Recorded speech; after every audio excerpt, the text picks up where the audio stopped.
So last night I woke up to a text from my mom telling me that my Aunt Jo was with Jesus and that she will miss her a lot. That's the third text I've gotten since I got married and moved to Michigan about a family member dying. And what's worse is that my Aunt Jo had a stroke on Monday, which I found out from Facebook. And my mom didn't call me. My mom's not on Facebook. I didn't hear from my mom. Didn't hear from any of my siblings that are in Florida. Nobody. That she had a stroke and fell on Monday. And, like, my family's really close. Like, my Aunt Jo is like a grandma to me. My great Aunt Jo. And, like, it's not like those families were like, oh, Aunt Jo, you know, not really part of our lives. Like, she's part of our life. Like, I grew up with her, like, as a grandma. And so it's a big deal. And, like, when I heard that she had a stroke, I knew, because she's really old. I think she was 97. So when she had the stroke, and I saw it on Facebook, I knew she was going to die. Like, and it was one of those things where someone posted, one of my family members posted that, pray for my Aunt Jo, she had a stroke and she fell. And, yeah. So I was like, well, I hope that, I'm not even going to say that. Never mind. So I knew that she was going to die, and I also knew, my Uncle Phil, my Aunt Jo's, husband, he died 2 years ago, maybe almost 3 years ago now. It was the year before I got married. And, when he died, I knew she was not going to live too much longer after that. I mean, that was her soulmate, and, you know, and so that was the last time I saw her, was when I saw my Uncle Phil for the last time too, and we said goodbye to him because we knew that he was fading. And so when I saw my Aunt Jo, I knew, because they live in DeLand, which is about 3 or 4 hours away from where I lived in Florida, in Palm Beach Gardens. So, like, we probably went up there once a year, maybe twice, to go visit them, growing up. And, so, but my life has just been so busy, and, like, then with, like, the wedding, and I knew I was moving up to Michigan and stuff. So when I said goodbye to Uncle Phil, I pretty much knew that I was saying goodbye to Aunt Jo too. I knew that I probably wouldn't get to see her again. And, so really, like, I got closure on that when I saw her the last, and we had a really good visit.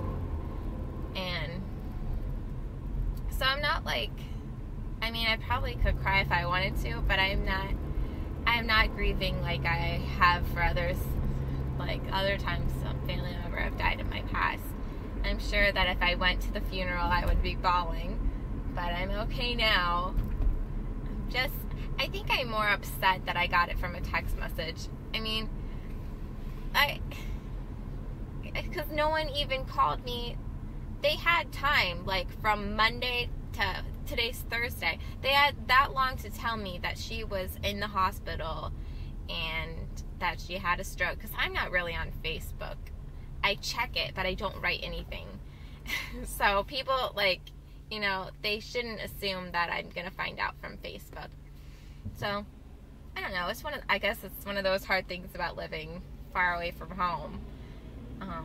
But, yeah, I guess I'm pretty upset that, I'm mostly upset that nobody called me, and still nobody has called me. And, yeah. I mean, I have a hard enough time living far away from home when people have birthdays and even, like, nothing parties. Like, I don't know, just like a barbecue. So, I mean, I have a hard enough time with that, missing those, and my family knows that. No, nobody called me. Oh well. And also, when I got the text, I thought it was late last night, so I guess I have had too much time to think about this, but I thought, oh, it's okay. My mom just probably isn't strong enough to text me. And then I was like, wait. I was like, no, she should be able to. You know, when my sister died, that was also a text. But that one I can brush off because it was from my dad, and my dad couldn't say it out loud. My parents couldn't say it out loud, which I understand, and I needed to find out some way. This guy just sped around me. I'm going the speed limit, buddy, and it's the no pass zone. Yeah, crazy drivers. That one made me laugh. Okay, and he's still right in front of me. The person in front of me is going the same speed as me. You ever have that happen where somebody speeds up only to end up at the same red light as you? He must be in a hurry. He's trying to speed around this guy too. Alright. Anyways, what was I saying? So my sister, when she died in February, that was a text too.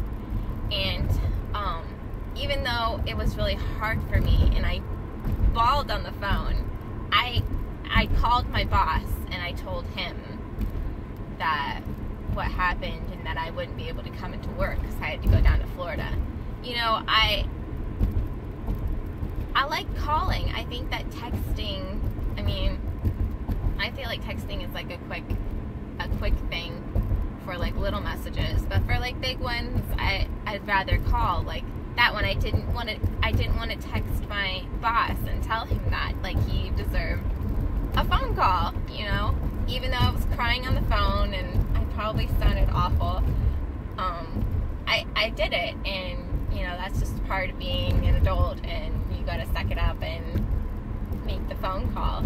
So I think that if I was able to, even though I was crying, call my boss and tell him that my sister died and I couldn't come into work because I gotta go down to Florida right after I found out. So it was a shock for me. I think that if I was able to do that, then my family should be able to call me and tell me that my Aunt Jo died. So I'm going to work. I got to go into work late today. My boss was working from home this morning, so I slept in a little bit. Sleeping in for me is, I woke up at 7:30. I was sleeping in. But that's okay. We have a great dog, Ronan. He sleeps in too. He's not a morning dog, which is awesome. He's so lazy, and it's really hard to get him outside and go to the bathroom outside. He is just so lazy, and he just wants to go back to sleep. So it's also nice because in the morning I usually take him for a little walk because I don't know when I'll be home during the day. If I am, sometimes I'll be able to come home and let him out during the day, but sometimes I can't. So I like to take him for a walk so he gets out a little bit, and I put him in the bathroom where he lives and he just lays down and goes back to sleep in the morning. He's so tired. He's not a morning dog. He likes sleeping in and being really lazy. Alright, I'm almost to work. Just a small little thing. I think I'm going to start doing one takes and just upload them, at least when I'm on Wi-Fi in a minute. And because I can't figure out the Windows Movie Maker, so I have all of these videos and I have nothing to do with them. I tried. This weekend I tried to do it, and I can't figure it out, and Kurt probably will help me, but on Saturday I was already frustrated with it, and so I was like, I can't do it. This thing is awful. He's like, I tried to show you. And I was like, no, you did not. Which, actually, I really don't remember him trying to show me. I probably was completely distracted by something and not listening to him at all. Because I don't remember it. But hopefully it's as easy as iMovie. Which, it's not like iMovie. Because if it was like iMovie, I would be able to do it. Because I know how to work iMovie. Right? That's what I said. Okay. So if I figure it out this weekend, then I'll put the little ones together. There's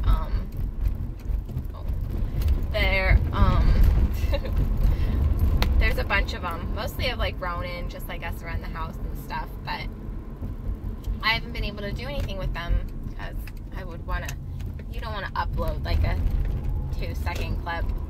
You want to put them all together and make like a 10-minute video. Like this one. It's 10 minutes of just me rambling on. So I guess I'll stop. And maybe I'll make one tomorrow if I upload this one today. It's Thursday. 1st of August. We'll make it an August thing. Instead of doing photo a day, I'm going to do video of the day. First video. We'll have a theme. I'll do like the, I'll look at the picture thing and put that on there. Like, you know, flower or bright. If you don't know what I'm talking about, then never mind. I'm just gonna do video a day. Have a good day.